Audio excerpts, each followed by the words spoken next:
Hello everyone. So in the last session we have discussed about several digestive glands such as the oral cavity, food pipe, and last session we have discussed about stomach. So today we are going to discuss further about more glands which are contained in our digestive system. First gland is which we are going to discuss about is the liver. তো liver হচ্ছে এমনই একটা organ যেখানে আমাদের বডিতে যতটা glucose পরিমাণ সে খাবারের থেকেও হোক বা ব্লাডের থেকেও হোক, খাবারের থেকে যে গ্লুকোজটা অ্যাবজর্ব হয় সেটা লিভারের থ্রুতে আমাদের ব্লাডে পুরোপুরি ট্রান্সফার হয়ে যায়। লিভার হচ্ছে main organ for the storage of glucose.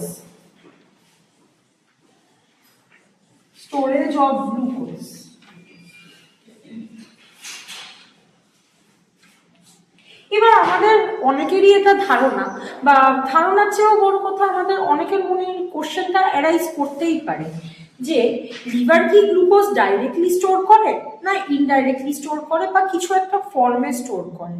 Obviously এই কোশ্চেনটা অ্যারাইজ করতে পারে, আর এই কোশ্চেনের একটা প্রপার অ্যান্সারও আছে। লিভার অবভিয়াসলি ডাইরেক্ট গ্লুকোজকে স্টোর না করে গ্লুকোজের একটা ফর্মেই ওকে স্টোর করে রাখে, যেটার নাম হচ্ছে গ্লাইকোজেন।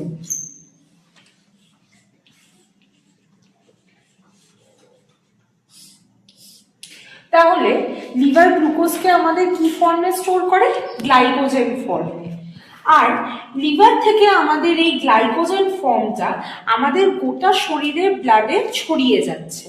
সেই যেটা ছড়িয়ে যাচ্ছে সেটা হচ্ছে হেপাটিক আর্টারি বা হেপাটিক পোর্টাল ভেন থেকে। Hepatic artery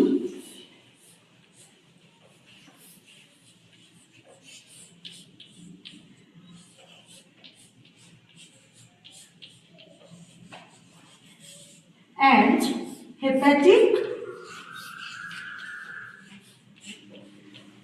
portal vein। এবারে এগুলো সম্পর্কে একটু বলে নিই। হেপাটিক আর্টারির কাজ মেনলি কি? আমাদের বডিতে যত অক্সিজেনেটেড ব্লাড আছে, এবারে অক্সিজেনেটেড ব্লাড যখন কোশ্চেনটা বা নামটা অ্যারাইজ করছে তখন এটা সম্পর্কে একটু বলে নিই। Oxygenated blood means oxygen rich blood, মানে যেই ব্লাডে আমাদের ভরে ভরে অক্সিজেন আছে। আর ডিঅক্সিজেনেটেড ব্লাড মানে যেই ব্লাডে অক্সিজেন ল্যাকিং করছে বা অক্সিজেন কন্টেন্ট একদমই নেই। তো হেপাটিক আর্টারির মেনলি কাজ কি? হেপাটিক আর্টারির কাজ হচ্ছে বডিতে যত আমাদের অক্সিজেনেটেড ব্লাড আছে সেই অক্সিজেন রিচ ব্লাডকে ক্যারি করে আমাদের লিভারে আনছে। কেমন? আর হেপাটিক পোর্টাল ভেনের কাজ কি হচ্ছে? হেপাটিক পোর্টাল ভেনের কাজ হচ্ছে গিয়ে সেই অক্সিজেনেটেড রিচ ব্লাডকে আমাদের লিভার থেকে গোটা অল ওভার বডি পার্টসে আমাদের ছড়িয়ে দিচ্ছে। তাহলে হেপাটিক আর্টারি আর হেপাটিক পোর্টাল ভেনের কাজ বোঝাতে পারলাম। Okay, next is our liver secretion, about liver secretions. যেমন আমরা পড়েছিলাম স্যালাইভারি গ্ল্যান্ডস থেকে আমাদের কি সিক্রিয়েশন হচ্ছে? স্যালাইভা। সেমনি লিভারও একটা জিনিস সিক্রিয়েশন করে যেটা মেনলি আমাদের ডাইজেশন প্রসেসে আমাদের বডিতে হেল্প করছে, বাইল। আমি একটু সাইড করেই লিখে দিচ্ছি। Liver secretes bile juice.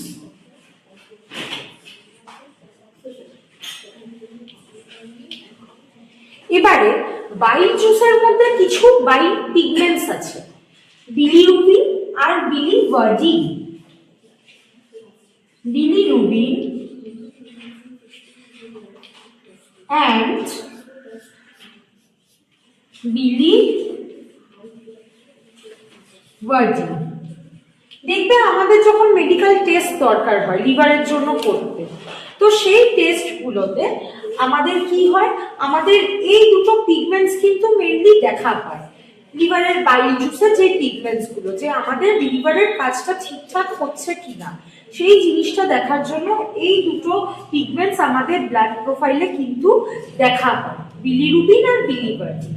তো লিভার তাহলে কি করে? আমাদের মেন অর্গান, যেখানে আমাদের glucose in the form of glycogen store করা আছে, আর কি সিক্রিয়েশন করছে? বাইল জুস সিক্রিয়েশন করছে, যেখানে বাইল পিগমেন্টস থাকছে আমাদের কিছু, বিলিরুবিন আর বিলিভার্জিন।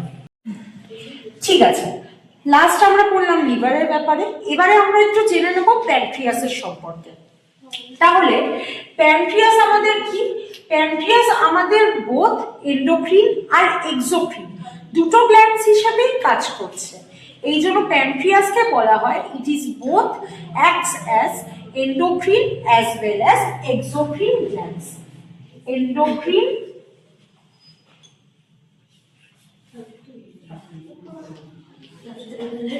আর এক্সোক্রিন গ্ল্যান্ডস।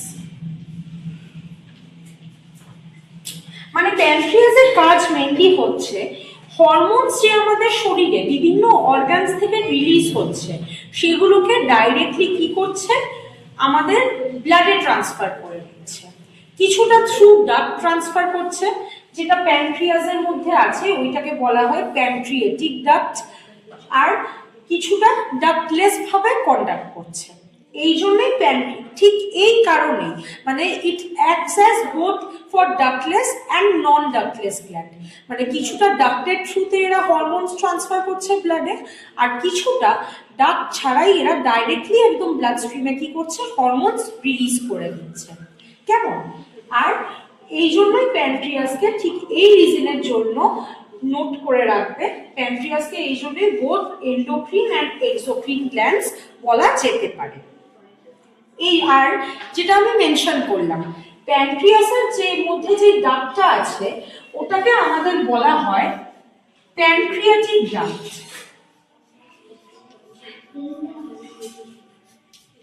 Pancreatic duct. আর লিভারে যে ডাক্টটা আছে সেটাকে বলা হয় বাইল ডাক্ট। কেমন?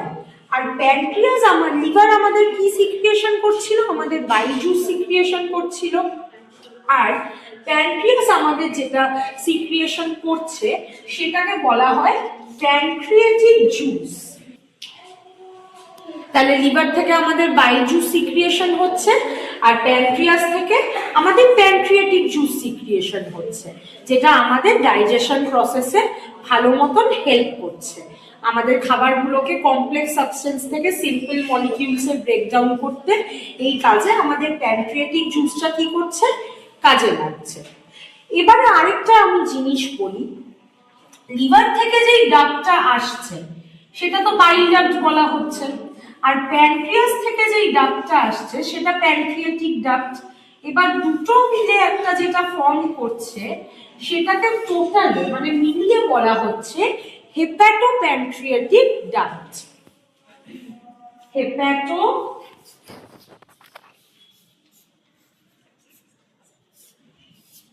Pancreatic duct.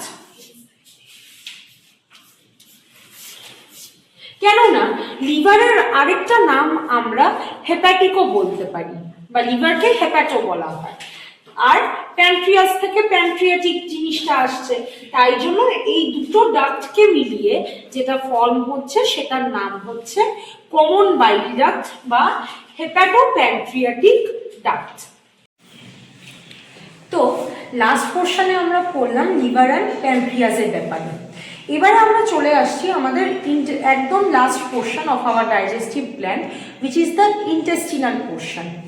তাহলে ইন্টেস্টিনাল পোর্শনে মেইনলি আমাদের দুটো ইন্টেস্টাইন আছে। ফার্স্ট আমাদের স্মল ইন্টেস্টাইন, নেক্সট হচ্ছে আমাদের লার্জ ইন্টেস্টাইন। এবারে স্টমাক থেকে ডাইরেক্টলি যে ফুডটা আমাদের আসছে সেটা আমাদের ডাইরেক্টলি কোথায় এন্টার করছে? ডিওডেনাম পোর্শন থেকে আমাদের এন্টার করে যাচ্ছে স্মল ইন্টেস্টাইনে, যেখানে এতক্ষণ যে খাবারটা ডাইজেস্ট হয়ে এলো সেটা গিয়ে কি হচ্ছে? এখানে গিয়ে লাস্টে একদম অ্যাবজর্বড হয়ে যাচ্ছে, মানে পুরোপুরি খাবারটা মিলিয়ে মিশিয়ে যাচ্ছে। তারপরে স্মল ইন্টেস্টাইনে আমাদের আরো ডিওডেনাম ছাড়াও আরো দুটো পোর্শন আছে।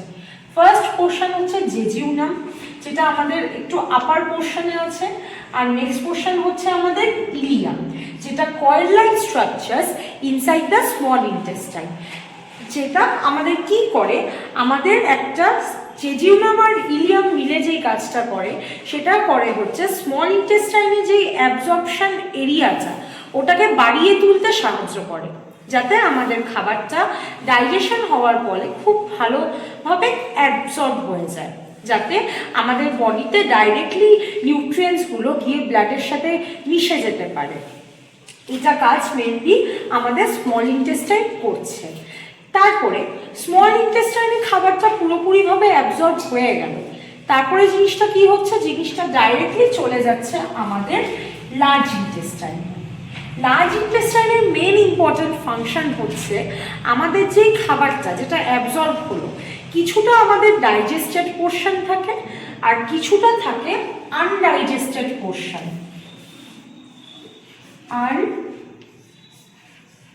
Undigested portion. লার্জ ইন্টেস্টাইনেরও আমাদের স্মল ইন্টেস্টাইনের মতনই তিনটে পোর্শন আছে। ফার্স্ট আমাদের কলন পোর্শন। এবার কলনের আছে তিনটে ভাগ, ডিসেন্ডিং কলন, ট্রান্সভার্স কলন আর অ্যাসেন্ডিং কলন। নেক্সট পোর্শন হচ্ছে রেকটাম, লাস্ট হচ্ছে আমাদের অ্যানাস পোর্শন। তো আনডাইজেস্টেড পোর্শন যেটার কথা বলছিলাম সেটাতে আসি। আনডাইজেস্টেড পোর্শন মানে আমাদের খাবারের যেই পোর্শনটা আমাদের শরীরে ডাইজেস্ট হলো না বা অ্যাবজর্ব হলো না, ডাইজেস্ট না হলে তো অ্যাবজর্ব হওয়ার কোনো প্রশ্নই আসে না, তো সেটা কি হচ্ছে, সেটা আমাদের ফিকাল ম্যাটার হিসেবে, বা এক কথায় ওটাকে ফিসেস বলে।